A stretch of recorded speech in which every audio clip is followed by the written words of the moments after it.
If you feel like you're incapable of something, maybe you are today. But just because you're incapable of something today doesn't mean that you're not capable of learning that thing. The person that you are has gotten you as far as it's ever going to get you. So you've got to become a new person. If you want a different outcome, you can make different decisions. You can do different things. You can start a new narrative. Need motivation? Watch a Top 10 with Believe Nation. Top 10, I got a top 10. Got my motivation high for my top 10. Gotta learn from the wise women and men. All my life, like na na na na. For my top 10, top 10, na na na na. This one's for my top 10. Hey, it's Evan Carmichael, and I make these videos because you are probably the most ambitious person in your circle, but you know you're capable of more, and you get that push by surrounding yourself with the best. So today, let's learn from one of the best, Tom Bilyeu, and my take on his top 10 rules for success. Enjoy. Okay, let's kick it off with rule number 1, pay the price. This is the central mantra of my life. It doesn't matter who you are today. It really doesn't. So if you feel like you're incapable of something, maybe you are today. But just because you're incapable of something today doesn't mean that you're not capable of learning that thing. So it's not about who you are today. It's about who you want to become and the price you're willing to pay to get there. And I promise you, the day that you're willing to pay any price, you'll achieve what you want to achieve. Rule number 2, set specific goals. I knew exactly what I wanted. I had my why. I had my goal, and it was very specific. And this is the thing about goals. They have to be incredibly specific. And my goal was to end metabolic disease. Not sell a lot of protein bars, that was not the goal. I wanted to end metabolic disease, and that informed every choice that we made as entrepreneurs every time that we had to answer a hard question, one that might impact profitability, or how late we were gonna have to work, or what we were gonna have to do, and it almost always was difficult, including, by the way, we had to become our own manufacturers, which we did not want to do. We wanted to outsource it. We just wanted to be marketers, but nobody would make the bar for us. Or they would, but they said that we had to add sugar to it. And we asked a simple question: will that help end metabolic disease, yes or no? If yes, we'll do it. If no, we won't. And it wouldn't, so we didn't. It starts with that specific goal. And then because I had my why, my hands cramping closed in the face of doing something to save my mom and my sister, it was not a hard choice. In fact, I wouldn't have been able to look myself in the eye and say I was not able to help them because it was hurting my hands. Right? It sounds ridiculous when you say it like that, but most people don't have a personal tie to what they're doing. Mother Teresa has an amazing quote: "No one will act for the many, but people will act for the one." And so as you guys go into your jobs and you think about what you're trying to do, find a way to stop making it a job. Find a way to make it a calling, a vocation, something that really meets that why, your desire to connect or do something great for people. Rule number 3, seek clarity. What it's really going to take for you to get to that next level is to understand that the person that you are has gotten you as far as it's ever going to get you. So you've got to become a new person. You literally have to adapt. Now, the great news is, like we talked in my first talk, that is what humans are wired to do. Humans are the ultimate adaptation machine. The reason that we are the only species that you can find in every corner of the globe. At one point, James Cameron was literally at the bottom of the Marianas Trench. We have sent human beings to the moon. We are going to send human beings to Mars. And the reason we're going to be able to do that is we can adapt to our surroundings. There was a woman who swam the Bering Strait. Really think about this. The Bering Strait is the space between Russia and Alaska. So you can imagine it's not quite a swim in the Bahamas. To make the swim, she had to change her fat from what's known as white adipose tissue to brown fat. Brown fat is more thermogenic. So it actually kicks off heat. To do that, for over a year, she had to expose herself routinely to cold temperatures, sleeping in the winters in Alaska with the window open. But in doing that, she actually put her body through an adaptation response. Her body got the message, adapt or die. So it adapted. And when you're willing to put yourself under those kinds of stresses to become that new thing you want to become, to be the new person that you want to be, to go farther than anyone you know has ever gone, to be the GOAT, it is possible, but it demands a price. It demands a price. And what this weekend is about, it's about you deciding for yourself, where do you want to go? And what price are you willing to pay to get there? There's no right answer. There's no wrong answer. There's just clarity. There's just clarity. Don't judge yourself if you don't want to play on a world stage. Don't judge yourself if you're not willing to pay an extraordinary price. Just get the clarity of what you want and what you need to do to get there. When you do that, then you're going to be able to construct a narrative about who you are. And that narrative becomes everything. Rule number 4, be a learner. If you want to do something extraordinary, you have one job. Leave your fellow humans in awe. Now, when you think about, holy shit, my job as a parent, as an entrepreneur, as an athlete, as a speaker, as a whatever you want to be, you've got to get so good at that thing that when people see you do it, you make them experience the most potent human emotion, and that is awe. To get that good is a terrifying journey of self-discovery and confronting who you really are. Because you cannot make change until you acknowledge where you're actually at. Now, why? Because it's not some new age woo thing. It is for real. Like, if you understand where you're weak, then you know where to spend your time building skills. To me, the gap between where you are now and where you want to go is a gap of skill set. And once I realized that, and I made the choice to believe that this whole brain plasticity thing was real, even though it was being hotly debated, then I could shift my self-esteem from being smart, right, good, worthy, to being that of the learner. The learner is the only identity that I have ever found that is anti-fragile. As Nassim Taleb says, things that are robust, that are strong, that are tough, that can take just a lot of abuse before they break, they are still ultimately defined by their breaking point. Something that is anti-fragile, on the other hand, is something that the more you attack it, the more it is pounded on, the stronger it gets. Now imagine being able to build a belief system, the thing that you build your self-esteem around. If all of that were tied to something that is truly anti-fragile, that the more somebody comes after it, the more robust it becomes. Being a learner is that answer. All right, what is up, everybody? I want to talk to you about my good friend Evan Carmichael's book right here, Built to Serve.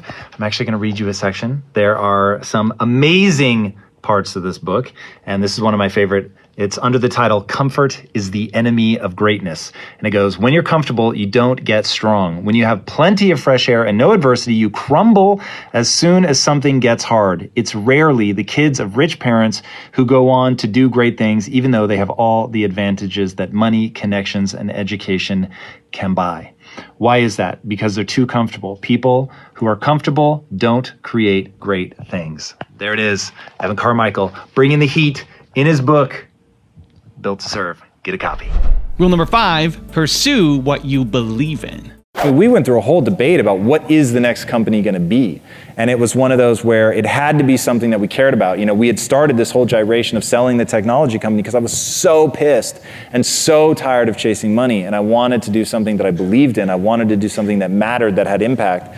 So the only reason that I was interested in getting into nutrition was because I felt that it One, it could save the 2 people that I was most worried about in the world, and 2, I thought that it could address what I saw as the greatest health crisis we face as a species, quite frankly.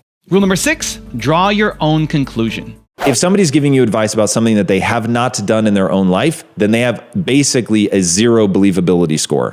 And somebody who has a 0 believability score shouldn't be pushing their idea like they know something. They should be asking a lot of questions. Now, when you're talking to somebody that's done it, Ray Dalio's saying is 3 times or more. If they've successfully done something 3 times or more, then they have believability in that area. So you want to find people that have believability, that really know what they're talking about, and then you should listen. You should ask a lot of questions. You should really come to understand it. If they haven't done that, they may still have amazing ideas, but what you need, because sometimes a novice has really fresh insights because they're just not stuck in the dogmatic ways of thinking that experts usually get into, but you need to be thinking about it differently. So rather than listening to their conclusions, you should be trying to understand their methodology. How did they get there? What is their process, their reasoning for making the statement that they're making? Now, if their reasoning is sound, then their conclusion may very well be worthwhile, but you have to understand their reasoning. So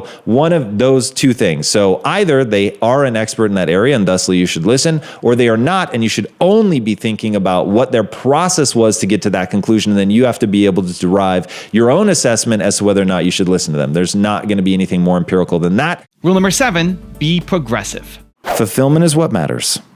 It is a neurochemistry state. The game that you're playing is not success. It is not money. It is not legacy. It is neurochemistry. It's feeling good about yourself right now, today, in this moment. Now, the absolute foundational building block to fulfillment is progress. Now, I don't mean progress in worldly pursuits. I mean humans are an active species that are absolutely designed to learn, adapt, and grow.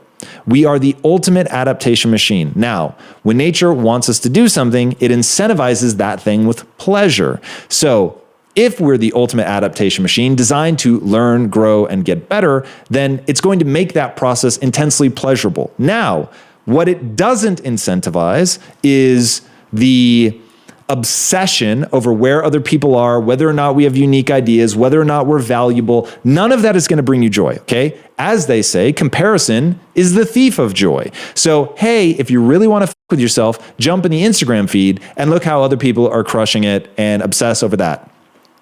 If, on the other hand, you want to really have a deep and lasting sense of fulfillment, jump in the Instagram feed, find people that motivate and inspire you to be a better version of yourself, not to attain worldly success, but to actuate your potential, to ask yourself a very simple question: what is it that I am excited by? What am I motivated by? What jazzes me up, regardless of whether or not it jazzes anybody else up?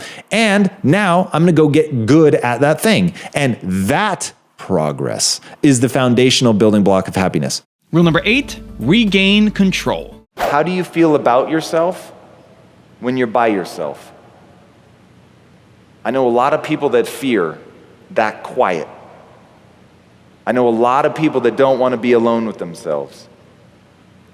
And the reason they don't want to be alone with themselves is because they don't think they're worthwhile. They're not happy with who they are. That's what adaptation is about. If you're not happy with who you are, then let's step into the ownership of that. Let's remember that's our fault. There's no one else to blame for that. The people that did horrible things to you are not to blame for that. Because if they are, there's nothing you can do. But if you're the owner of that, in fact, don't even worry about the word blame. You're in control. That's what this is about. It's about retaining control. It's about knowing that you own your life. And at any time, if you want a different outcome, you can make different decisions. You can do different things. You can start a new narrative. And once you begin that new narrative, you realize the power that's in that to take you where you want to go. Rule number 9, acknowledge your deficits. The American dream is still alive for anybody if you're willing to learn and grow. First of all, if you're willing to accept you're not yet the person you need to be to execute at the highest level, you're willing to acknowledge your deficits and understand what skills you need, and then go out and relentlessly acquire those skills that have utility, and then be willing to put those skills to the test against something. For me, the test is business. It's the test I enjoy. It's not the test everyone enjoys. But that's what Quest was, largely me asking and answering the question, am I acquiring the right skills in order to end metabolic disease, yes or no? And if the answer was no, I changed. And rule number 10, the last one before a very special bonus clip, is be grateful. As Epictetus said, he is a wise man who does not grieve for things which he has not, but rejoices for those which he has. And that's gratitude, isn't it? It's the very base decision that we all have to make. Are you grateful for the things that you have in your life, or are you always wanting more? And trust me, I get it. I understand people that strive for more. I understand people that want something bigger and better. But at the same time, if you allow yourself to only think about what you don't have, to only be striving for something more, that obsession will begin to overtake you. It will begin to corrode you. But ultimately, it's a choice. Ultimately, at any time, right now, in this moment, you can stop and think about what you have. You can put your attention on the things that you're grateful for and watch what it does. Watch what it does in that instance, the way that it changes you, the way that it changes your chemistry, your feelings in a moment can shift from negative and dark to beautiful, with nothing else changing around you, nothing but you deciding that you're going to focus on the things you're grateful for. Nothing but deciding that there are things in your life to be grateful for. And that is a decision. No matter what is happening in your life at any moment, right now, in the depths of a depression, in something going on terribly in your life, you can choose right now to think about the things you're grateful for. The breeze, a smile from somebody kind, a stranger who holds open a door for you, anything. But it's a choice. And as Einstein said, there are only two ways to live your life. One is as though nothing is a miracle. The other is as though everything is a miracle. And what choice are you making? What are you choosing to focus on right now? Do you let gratitude fill you up or not? And here's the critical part, and I want you to listen to this really well. Whatever you decide, whether you decide we live in a world of miracles or whether you decide we live in a world devoid of miracles, you are choosing one thing to the exclusion of the other. And when you focus on something that you're grateful for, when you look at those little moments in your life and choose to see them as grand miracles, even when it is only a gentle hand on your shoulder, even when it's only a kiss from somebody who you've kissed 1,000 times before, even when it is only holding the hand of somebody who needed their hand held, even when it's something that simple.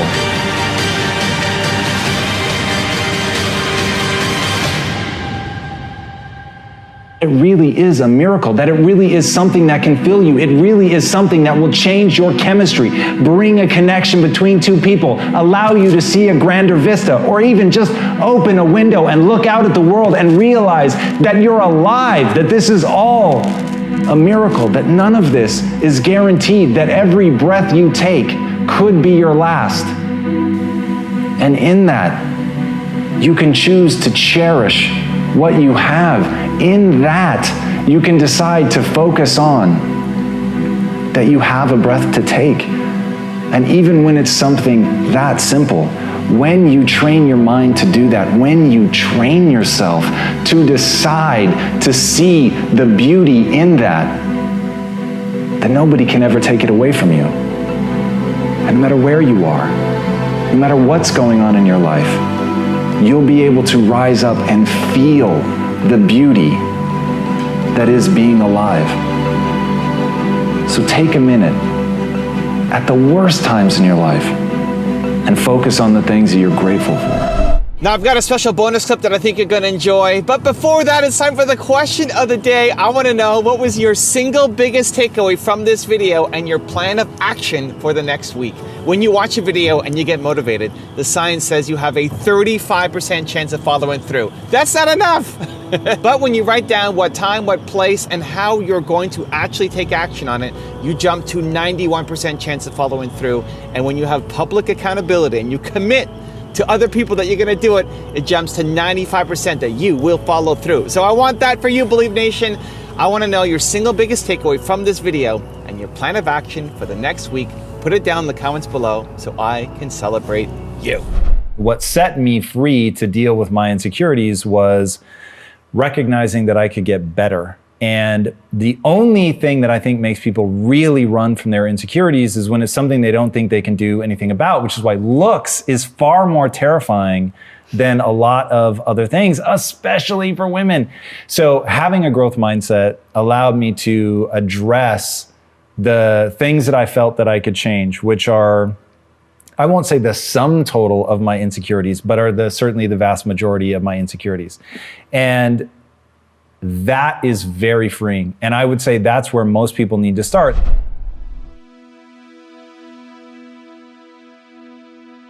If you want 10 more awesome rules from Tom Bilyeu, check out the video right there next to me. I think you'll enjoy it. Continue to believe, and I'll see you there. People used to ask me like, oh, how do you get rid of the negative voice? I'm like, I don't know that you want to. Like the negative voice is a powerful reminder to practice gratitude. It's also a good reminder that maybe something is wrong.